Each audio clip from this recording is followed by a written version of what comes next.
Vorterix MDQ. 8 AM, Marcelo Rojas, Diego Gutiérrez, Melissa Centurión comienzan el viaje de 2 horas por el globo terráqueo. Hacen check-in y te llevan al Mundial de Noticias. Vas a llegar a la final sabiendo todo lo que pasa en la Tierra. Hasta las 10 AM. Esto es Vuelta por el Universo por Vorterix Mar del Plata.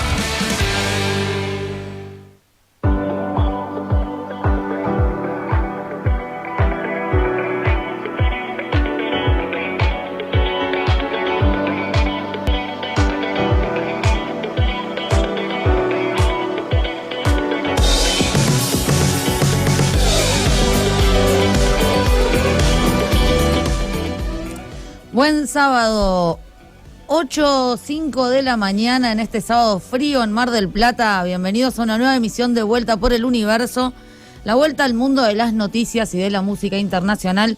Después de algunas semanas accidentadas, volvemos al aire porque el mundo tiene muchas noticias. Hay mucho que saber, mucho que analizar, pero mis compañeros me dejaron sola.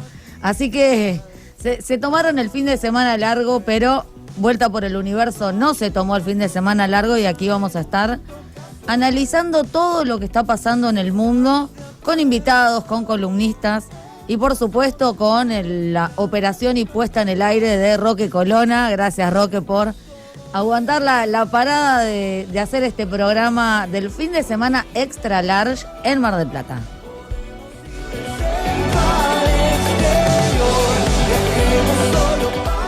Les recordamos que nos pueden ver y escuchar a través de www.vorterixmardelplata.com.ar, que nos encuentran en nuestro Instagram, vueltaporeluniverso.vorterix, nuestro canal de YouTube, y nos pueden mandar mensajes. Hoy vamos a estar jugando, porque es fin de semana largo, estamos gestionando algunos premios para próximamente, se vienen cositas, como se dice, pero vamos a ir practicando, entonces para hacer un poco más divertido este programa de fin de semana largo, hoy tenemos una consigna.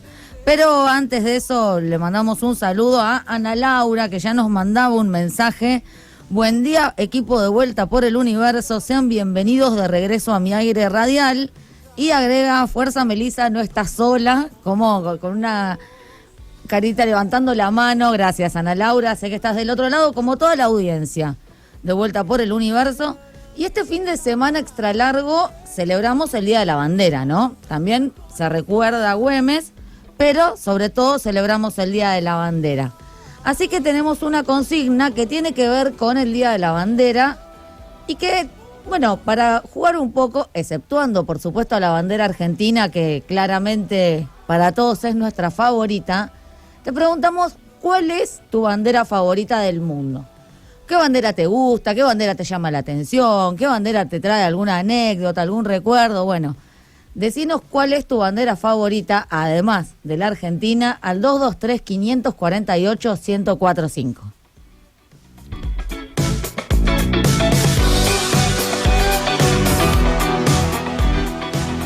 Y como siempre, presentamos un poco de lo que estuvo pasando esta semana antes de ir a la primera entrevista de la jornada. Y lo presentamos con la típica música de Coldplay. Presentamos los títulos de tapa de la semana.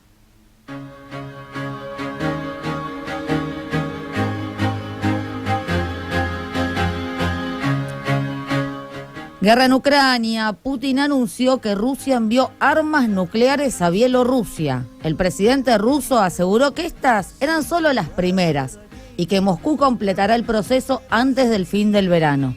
Estados Unidos manifestó que Lukashenko toma decisiones irresponsables y provocativas.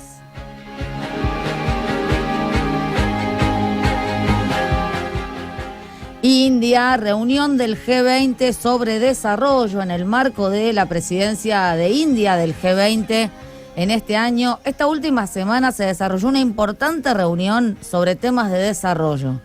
¿Qué es lo que se está debatiendo en el marco del G20?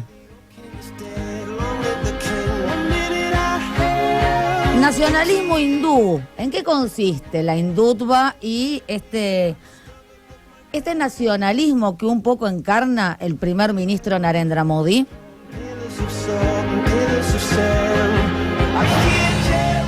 Naufragio en Grecia, detuvieron a 9 egipcios por tráfico de personas. Avanzan las investigaciones sobre el naufragio que dejó al menos 79 migrantes muertos en aguas griegas el pasado 14 de junio. Nuevos detalles fueron revelados y al menos 9 personas de nacionalidad egipcia fueron capturadas. Y finalmente, en el día de ayer se reunieron Mohammed bin Salman, príncipe heredero de Arabia Saudita, y Emmanuel Macron. Almorzaron en el Palacio del Elíseo y es la segunda visita del príncipe saudí en lo que va del año. Una visita muy criticada con un menú diverso: Ucrania, Irán, Siria. Vamos a estar charlando un poco de lo que hablaron estos dos mandatarios.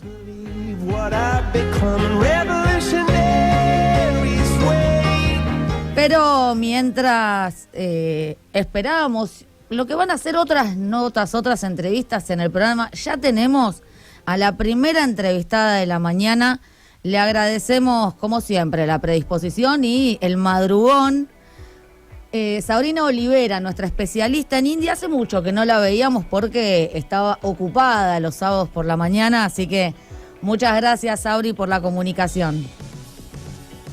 Gracias, Meli. Bueno, la verdad que es un gusto volver con ustedes. Efectivamente, los sábados, más que a la mañana, eran los sábados a la madrugada. Estaba haciendo un curso sobre diplomacia de India en una institución india, por supuesto de manera virtual, y bueno, dada la diferencia de horario, coincidía mucho con este programa y demás. Así que muy contenta por volver a estar acá hoy con vos, pero con el resto de los chicos también.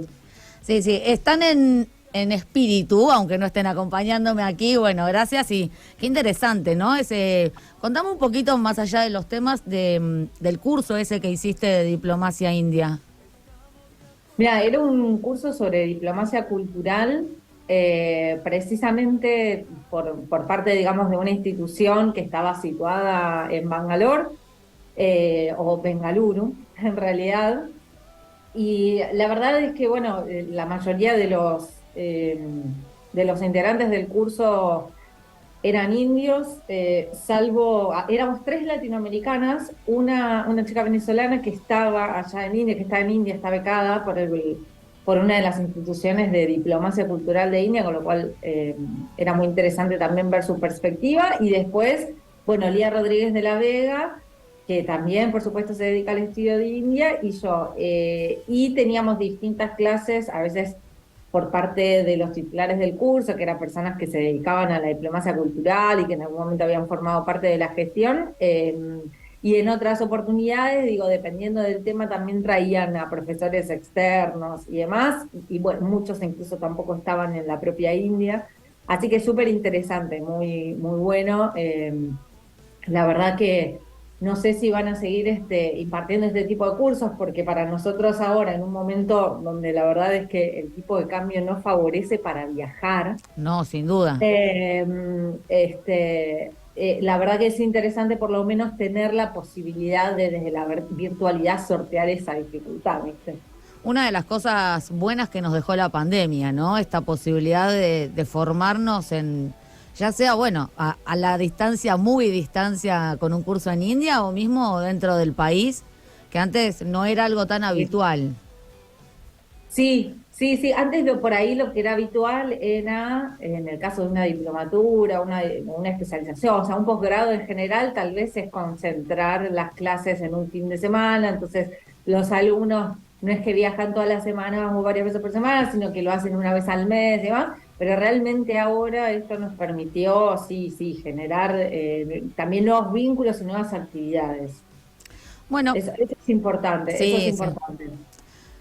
Importantísimo. Tomando un poco lo que hiciste este curso, diplomacia cultural en particular, pero un poco este rol en las relaciones internacionales de India. Esta semana hubo una reunión del G20 sobre desarrollo, en este caso, pero viene siendo un año de muchas reuniones en India desde que ha tomado la presidencia rotativa de este grupo.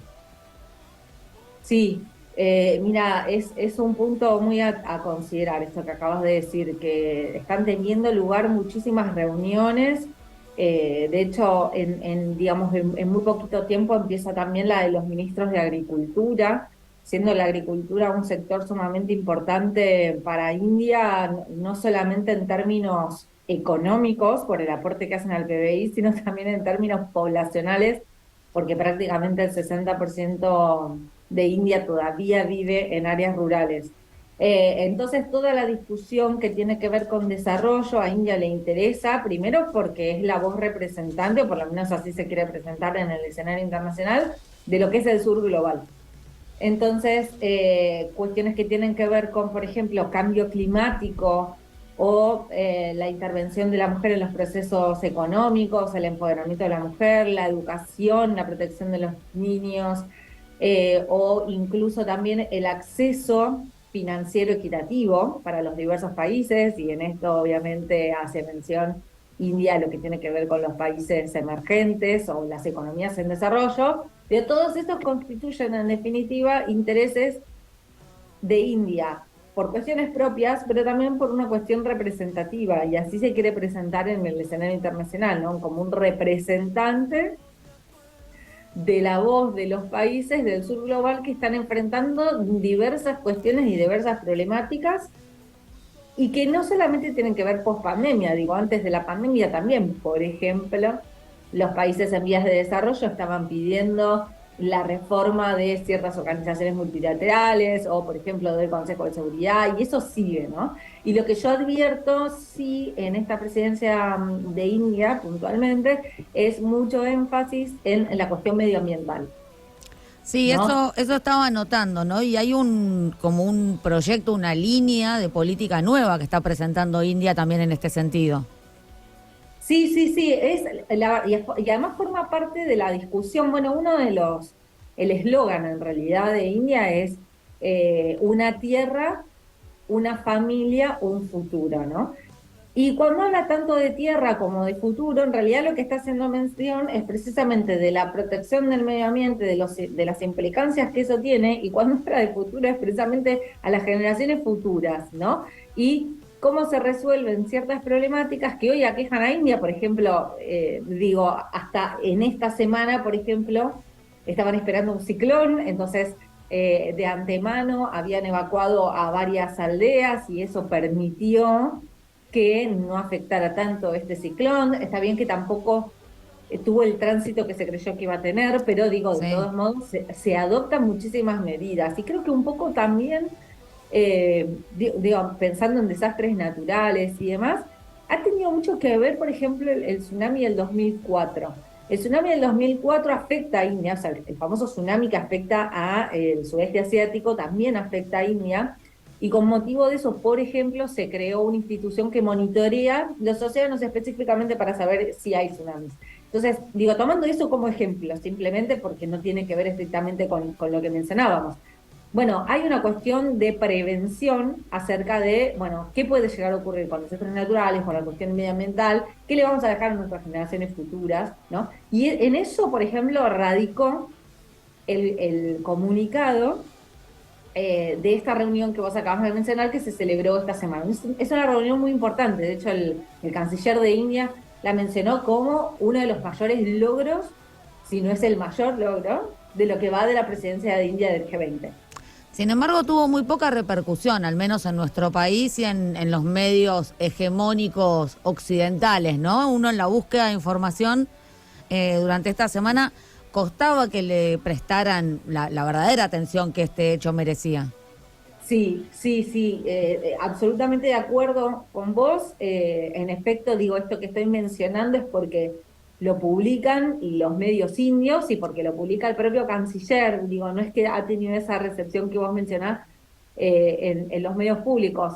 Tal vez, digo, digamos, no estaría mal mencionar que respecto de este comunicado puntualmente, el comunicado tiene alrededor de, creo que son menos de 15 párrafos, ¿no? Creo que son 12, 13, una cosa así. Y hay dos párrafos en los que, por supuesto, se hace mención a la cuestión de Ucrania, ¿no? A la cuestión de Ucrania y Sobre de eso también te Rusia. iba a preguntar, sí. Y eso es lo que genera la posición, por supuesto, de ciertos países, y puntualmente, digo, en el comunicado hay un llamado, ¿no? Una llamada, una nota al pie, que indica, ¿no? Que China está totalmente en desacuerdo, de que en cualquier comunicado que tenga que ver con el G20 se hable de la cuestión de Ucrania y Rusia. Entonces, claro, de un comunicado de 12, 13, 14 párrafos, realmente, o sea, no quiero brindar información incorrecta, pero más o menos esa cantidad de párrafos Sí, son, sí, está hay bien. 2 párrafos en los que no hay un consenso. Y eso creo que es a lo que vamos a tener que acostumbrarnos o en algún punto aceptar. Porque así como están dadas las cosas y faltando menos de 3 meses para que sea la cumbre de los líderes del G20, la invasión de Ucrania continúa, las consecuencias siguen. Digo, acabas de mencionar acerca del envío de armas nucleares por parte de Rusia a Bielorrusia. Digo, esto no se está terminando. Uno No, tampoco ve visos de que se vaya a terminar en el corto plazo. Y esto, por lo menos, que era que era un objetivo que tenía India, que era lograr el consenso de todos, algo que en algún punto no se había logrado en las cumbres de Indonesia del año pasado. No sé si lo va a lograr India, porque India tampoco va a condenar a Rusia de la manera en que Estados Unidos está pretendiendo. exactamente. Te iba a preguntar por eso, porque la postura de India ha sido, bueno, quizás un poco en consonancia con su historia, con el movimiento de no alineados, con una historia de la diplomacia india, pero también en base a la necesidad y a la compra que India realiza de fuentes energéticas rusas. Pero ha tenido una posición que no ha sido tan dura contra Rusia ni tampoco a favor. Sí, bueno, los medios, por ahí a los que nos llegan a nosotros, y los que más consumimos, hablan de una posición neutral. No existe. Sin embargo, claro, ¿no? Como de una cierta neutralidad, como de no, o de que India no adoptó una postura, ¿no? Y en realidad no adoptó la postura que tanto Estados Unidos como Europa está pretendiendo, pero no es que India no adopta una postura, creo que India adopta una postura clarísima. Sí, Eso es lo que ponemos nosotros en discusión, ¿no? Y entendemos desde este otro lado. Primero porque, bueno, cuando ocurre la invasión, por supuesto que Modi llama a Putin y habla varias veces por teléfono con Putin. Luego también, por supuesto que solicitándole que haya un acercamiento por la vía diplomática, que haya una resolución pacífica de este conflicto. Esto después se ve traducido también en todas las intervenciones, digamos, en las que a India se les pregunta, o a los representantes de India, mejor dicho, ¿no? Se les pregunta puntualmente, bueno, ¿cuál es la postura de India sobre esto? India va a decir lo mismo. Nosotros, por supuesto, que bregamos por una solución pacífica de las controversias y por apelar a los medios diplomáticos. La guerra no es una opción. Otra de las frases que surge, por ejemplo, de este comunicado y que uno lo escucha mucho a decir, sobre todo al canciller de India, o al primer ministro, no es un momento para guerra, no es una era para la guerra, ¿no? Eh, entonces, eso también la ubica a India en una posición de decir, yo no entiendo por qué yo debería involucrarme mucho más. Es cierto que India se abstuvo en ciertas votaciones en Naciones Unidas, eh, se abstuvo de condenar a Rusia de la manera que así insisten. Por otra parte, India se beneficia en algún punto en la compra del petróleo ruso porque lo adquiere o sea, a menores costos en razón de esto, y porque además India está, y esto, bueno, creo que no es la primera vez que lo decimos, ¿no? Pero India está en un vecindario complejo. O sea, India tiene a dos vecinos que le generan mucha preocupación, y que es Pakistán por un lado y China por el otro. Y si vos sos India y le comprás armamento a Rusia, y cada vez que tenés una también. escaramuza con alguno de estos dos vecinos, vos salís a Rusia a comprarle, bueno, en este momento la verdad es que adoptar la postura de Rusia, o sea, contra Rusia, que está esperando Europa o Estados Unidos, no lo va a hacer, no lo va a hacer.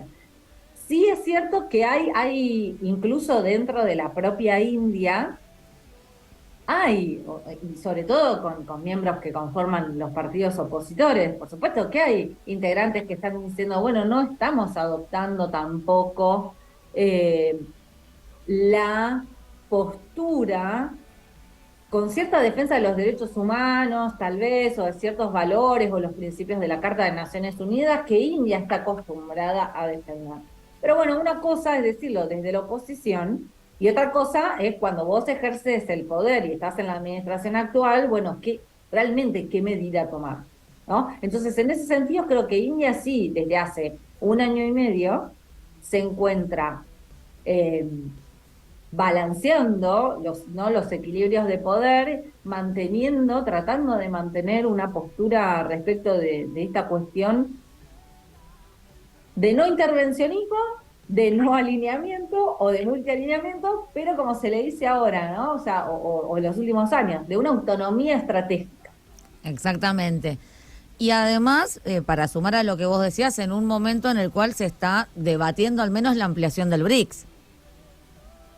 Claro, sí. Además, digo, por eso planteo esta situación de un alineamiento, de un no alineamiento o de autonomía estratégica o de, por ejemplo, política exterior calibrada, también este es otro término que se utiliza, y que tiene que ver precisamente con esto. Digo, si India va a estar sentada en todos los foros multilaterales y no solamente la ampliación de los BRICS, ¿no? Porque también, por ejemplo, India ejerce la presidencia este año de la Asociación de Cooperación de Shanghái, que es precisamente, digo, una organización impulsada por China en su momento. Tiene un año intenso, India. India tiene un año intenso, yo diría que viene de años intensos. Tal vez lo del G20 le da la oportunidad para presentarse como el gurú, ¿no? Y esto lo asocio un poco con estas derivas más hinduistas. Si querés, India quiere ser el gurú, ¿no? El pacificador, el mediador.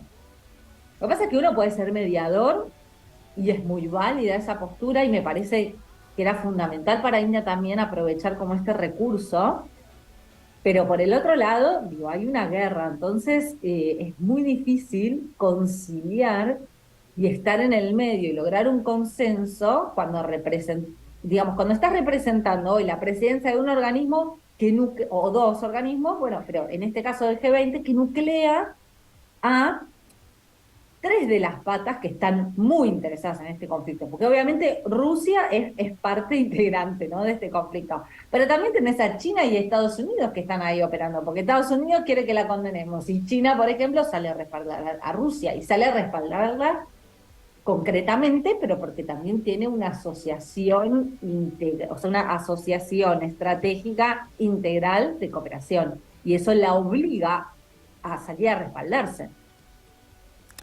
Una etapa compleja, ¿no?, para el mundo, por supuesto, e India, en el marco, decías, de la presidencia del G20, también cumpliendo un poco este rol.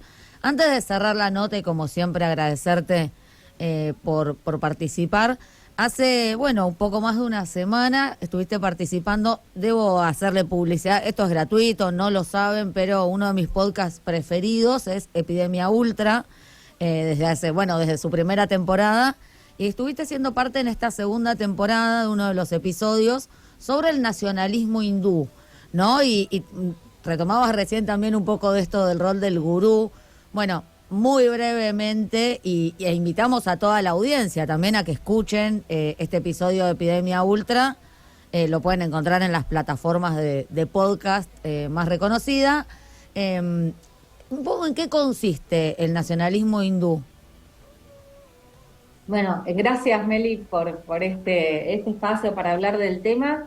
Sí, en realidad es un podcast que yo grabé hará alrededor de 6 meses, o sea, fue en realidad el año pasado, con lo cual puede que haya quedado alguna cuestión ahí sin mencionar.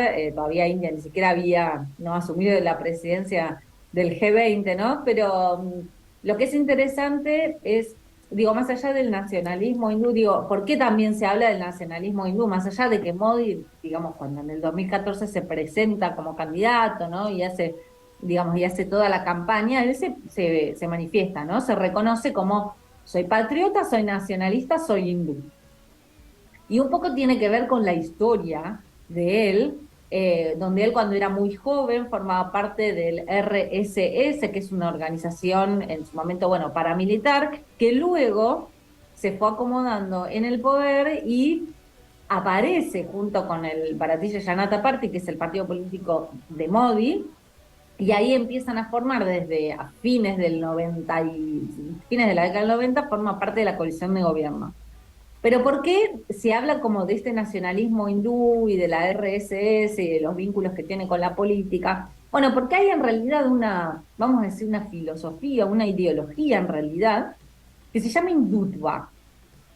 Ahora uno lo ve a veces que algún político menciona la hindutva en algún medio de comunicación. Bueno, ¿qué es la hindutva? En realidad la hindutva es una ideología que nace a partir de la ocupación de India por parte de los musulmanes durante muchísimo tiempo y por parte de los cristianos, o sea, de los británicos. Entonces, y esto surge a partir del año 1300 hasta 1947, ¿no? Año en donde se produce la independencia de India. Entonces, todos esos años que se considera y que Savarkar, que es quien instruye esta ideología, considera que son unos años en donde el hinduismo como religión estuvo muy en peligro, y estuvo muy en peligro precisamente por este sincretismo con el Islam, con los cristianos, y en definitiva hindutva lo que significa es indianidad, es decir, ¿quién es indio?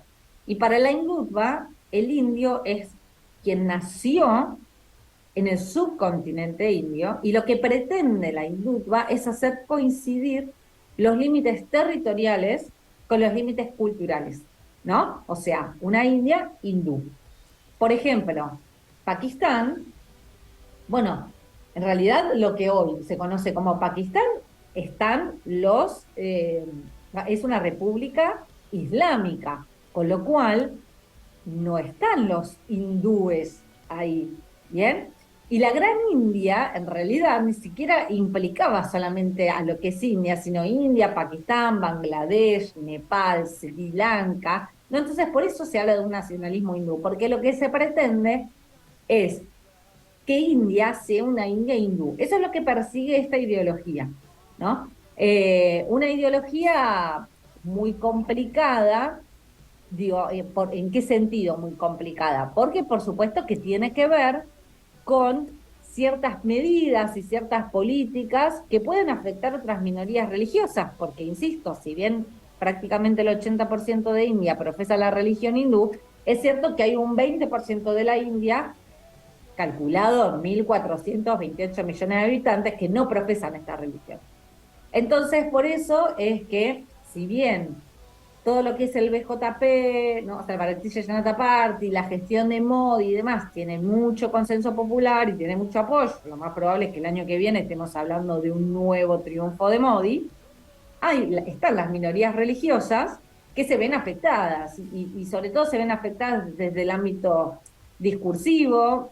Modi es más moderado, ¿no? Pero hay algunos, por ejemplo, gobernadores, particularmente estoy pensando en el gobernador de Uttar Pradesh, que es uno de los estados más populosos de India, que es sumamente violento en sus declaraciones contra los musulmanes, algunas decisiones políticas, como por ejemplo la revocación del estatus especial de la región de Jammu y Kashmir en el año 2019. Entonces, esto lo que da cuenta, digo, como para no quitarles más tiempo, ¿no?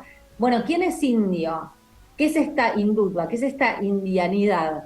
Bueno, quien no forma parte de estos valores culturales del hinduismo no debería estar adentro de India. ¿Bien? Y el temor, porque India ya viene teniendo problemas religiosos a nivel interno, ¿no? El temor es qué pasa cuando desde la administración central se avalan ciertas políticas, ¿no? Entonces, por ejemplo... Eso es lo que iba a plantearte, ¿no? Porque se avalan políticas y se fomentan discursos de odio. Exactamente, se fomentan discursos de odio o no se dice nada. O sea, cuando alguien dice un discurso de odio y si vos del otro lado no lo rechazás, y no lo condenás, bueno, también estás diciendo algo por acción o por Claro. omisión. Pero además, digo, puntualmente en el gobierno de Narendra Modi, en realidad, cuando él llega en el 2014 al poder, él llega con su partido político y diversas alianzas. Cuando renueva su mandato en el 2019, ya no fueron necesarias esas alianzas, él consigue la mayoría absoluta y propia, lo consigue en ambas cámaras y eso le permite a él instrumentar diversas medidas y algunas de ellas tuvieron que ver precisamente con temas religiosos, ¿no? Por ejemplo, esto de la enmienda a la ley de ciudadanía india, vos para obtener a la ciudadanía india podés apelar que venís refugiado de otro país, de algunas minorías religiosas, y en esas minorías religiosas no se contempla el Islam. Entonces, si vos sos musulmán y viniste a India, pues no vas a poder acceder a digamos, a esa ciudadanía, lo cual te deja totalmente desamparado y desprotegido. Por otra parte, tiene que ver también con lo que ocurrió a principios de los 90, en donde había, bueno, una mezquita que fue demolida por los fanáticos hindúes que alegan que en realidad ahí antes había un templo hinduista porque había estado el dios Rama. Entonces, nuevamente, digo, cuando Modi asume y renueva su mandato, la Corte Suprema resuelve en favor digamos, de los sectores hinduistas, la Sí, sí. revocación del estatus de Jammu y Kashmir. Y otro tema que te va a gustar, por ejemplo, es eh, la institución del triple talak, ¿no? Que instrumenta el divorcio en los matrimonios islámicos, es decir, si el hombre dice 3 veces la palabra talak, quedaría divorciado automáticamente, y en función de que esto se vino dando por medios electrónicos, por ejemplo por WhatsApp y demás, intervino la justicia. Entonces, cuando interviene la justicia, lo que alegan los sectores en realidad musulmanes es, no están hablando de la regulación de la vida civil de los indios, sino que están hablando de una injerencia, o esto implica una injerencia del gobierno en asuntos particulares islámicos. Muchos temas. Nos quedamos sin tiempo, Sabri, pero te agradezco muchísimo. Invito a la audiencia que escuche en principio el episodio de Epidemia Ultra, en el cual participa Sabrina, y también los otros episodios, porque está buenísimo. Muchísimas gracias y será hasta la próxima. Gracias a vos, Meli. Saludos a todos. Gracias. Bueno, pasaba Sabrina Olivera, nuestra especialista en India de lujo. Mucho sobre India, India y el G20, India y la hindutva. La verdad es que mucho para analizar de este país, que es una de las potencias del sudeste asiático y un país con un rol central en estos momentos. Mandaba también un mensajito a Ana Laura, que agradecía la recomendación fílmica de la serie La Diplomática. Gracias, Ana Laura.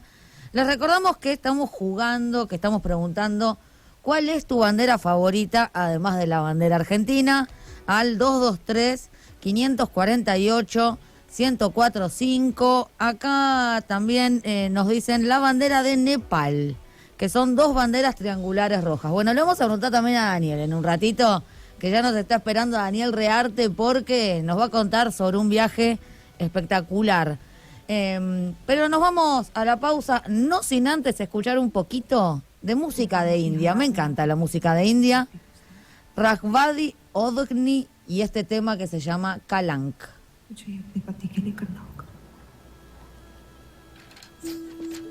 Satya